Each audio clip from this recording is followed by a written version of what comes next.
नमस्कार दोस्तों। आज की इस वीडियो में मैं आपको लॉ ऑफ एजम्पशन के बारे में बताऊंगा, जो कि नेविल गोडार्ड की टेक्निक है। ये लॉ ऑफ एजम्पशन आखिर होता क्या है और इसे आप कैसे अपनी लाइफ में इस्तेमाल कर सकते हो ताकि आप अपनी लॉ ऑफ अट्रैक्शन जर्नी को और अच्छा बना सके। अगर आपने नेविल गोडार्ड को पहले सुना है तो आपको पता होगा नेविल गोडार्ड फीलिंग्स पर बहुत ज़्यादा फोकस करते हैं। यानी लॉ ऑफ अट्रैक्शन के जितने भी अच्छे टीचर्स हैं दुनिया में, वो सभी फीलिंग्स पर बहुत ज़्यादा ध्यान देते हैं, क्योंकि हम जैसी फीलिंग्स रखते हैं अपनी मैनिफेस्टेशंस के प्रति, वही हमारी लाइफ में मैनिफेस्ट होती है। अगर हम किसी चीज़ के बारे में बुरा फील करते हैं, वो चीज़ हमारी लाइफ में बुराई की वजह से अट्रैक्ट होगी।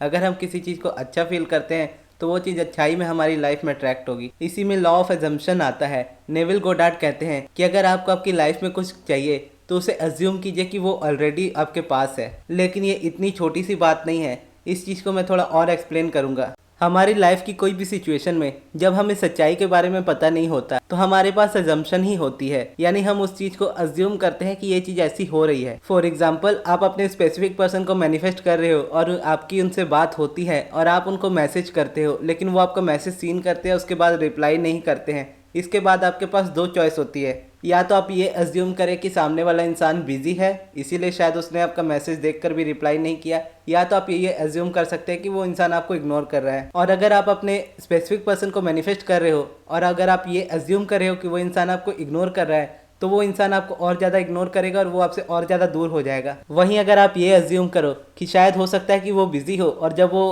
अपना फ्री हो तो आपका मैसेज देख के आपको रिप्लाई करे, हो सकता है कि आपका स्पेसिफिक पर्सन आपको सचमुच में इग्नोर कर रहा हो, लेकिन इसके बारे में आपको सच्चाई तो सचमुच में नहीं पता है। आप तो ये भी अज्यूम कर रहे हो कि शायद वो आपको इग्नोर कर रहा हो सकता है कि वो सच में बिजी हो और आपको इग्नोर नहीं कर रहा हो, लेकिन आप ये अज्यूम कर रहे हो कि वो आपको इग्नोर कर रहा है और इस वजह से आप अपनी मैनिफेस्टेशन को और ज़्यादा दूर लेके जा रहे हो। इसीलिए जब भी कोई इंसान आपके साथ किसी भी तरह का व्यवहार करता है तो आपके पास अजम्पशन की एक चॉइस होती है कि उस इंसान के इस बिहेवियर को आप कैसे अज्यूम करते हो। या अगर आप कुछ और मैनिफेस्ट कर रहे हो और उसे आने में डिले हो रहा है तो उसमें आप क्या अज्यूम करते हो कि आपकी मैनिफेस्टेशन पूरी नहीं हो रही है या प्रोसेस अपना काम कर रहा है। अगर आप ये अज्यूम करोगे कि आपकी मैनिफेस्टेशन नहीं हो रही है तो ऑब्वियसली आपकी मैनिफेस्टेशन नहीं होगी। लेकिन अगर आप ये अज्यूम करोगे कि हो सकता है कि मेरा प्रोसेस अभी टाइम ले रहा हो करने में और मैं इसे प्रैक्टिस करते हुए कंटिन्यू रखता हूँ और ये चीज़ मेरी लाइफ में मैनिफेस्ट होगी। अब इसी लॉ ऑफ एजम्पशन से मुझे एक लाइन याद आती है जो मैंने power of positive thinking book में पढ़ी थी। उसमें लिखा था कि नजरिए तथ्यों से ज़्यादा महत्वपूर्ण होते हैं, यानी किसी फैक्ट को भी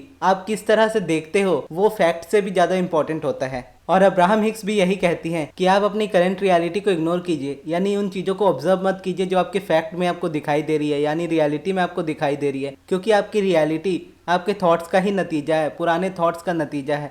आप जो अभी इसी वक्त सोच रहे हो वो आने वाले टाइम में आपकी रियलिटी होगी। इसीलिए आप जो रियलिटी है उस पर फोकस छोड़कर अपने एजम्पशन पर फोकस करें, यानी अपने माइंड पर फोकस करें कि आप किस चीज़ के बारे में क्या सोच रहे हैं और क्या फील कर रहे हैं। अब मैं आपको कुछ एग्जाम्पल के साथ आपको सिचुएशंस के हिसाब से समझा देता हूं कि अगर आपकी सिचुएशन इस तरह की है तो आप किस तरह का एज्यूम्शन लगा सकते हैं ताकि आप अपने इस नेक्स्ट स्टेप में बढ़ सके। जैसे आपको कोई जॉब चाहिए और आप अपनी जॉब के लिए आप मैनिफेस्टेशन कर रहे हो, उसी वक्त आपको एक जॉब मिलती है और आप उसके लिए अप्लाई करते हो, लेकिन वो जॉब फिर आपके हाथ से निकल जाती है और आप ये सोचने लगते हो कि ये जॉब आपके हाथ से निकल गई। अब आपके पास दो चॉइस है, या तो आप ये सोचो कि यूनिवर्स ने आपके लिए कुछ बेहतर सोच कर रखा है इसीलिए उन्होंने ये नौकरी आपको नहीं दी, या फिर आप इस बात को सोचने लगो कि मेरी किस्मत सच में इतनी खराब है कि मैं जो भी मैनिफेस्टेशन करता हूँ या करती हूँ वो मुझसे नहीं होता है। या अगर आप बहुत टाइम से कुछ हॉलीडे प्लान कर रहे हो और आपको टिकट्स नहीं मिल रही है ट्रैवल करने के लिए, तो ऐसी सिचुएशन में आप या तो अपने ट्रैवल एजेंट को कोस सकते हो कि वो इंसान आपका काम नहीं करके दे रहा, या तो आप ये सोच सकते हो कि हो सकता है यूनिवर्स ने आपके लिए कुछ और सोचा हो, इसीलिए यूनिवर्स ने आपको यहाँ पर रखा है। और जब आप इस तरह से सोचना शुरू करते हो और इस तरह से अज्यूम करना शुरू करते हो अपनी लाइफ को, तो आपकी लाइफ और आपका थॉट प्रोसेस दोनों ही चेंज होने लगता है और आप अपनी लाइफ में अच्छी मैनिफेस्टेशंस करने लगते हो। और फिर एक टाइम ऐसा आता है कि आपको अज्यूम नहीं करना पड़ता किसी चीज़ को, आपके थॉट प्रोसेस ही ऐसा हो जाता है कि आप जो भी अज्यूम करते हो वो आपको आपकी मैनिफेस्टेशन की तरफ ही लेकर जा रहा होता है। इसलिए जब भी आपके माइंड में आपके मैनिफेस्टेशन से रिलेटेड कोई सवाल आए तो आप उसमें इन दो चीज़ों को घुसा कर देखिएगा कि इस जगह पर आप क्या अज्यूम कर सकते हो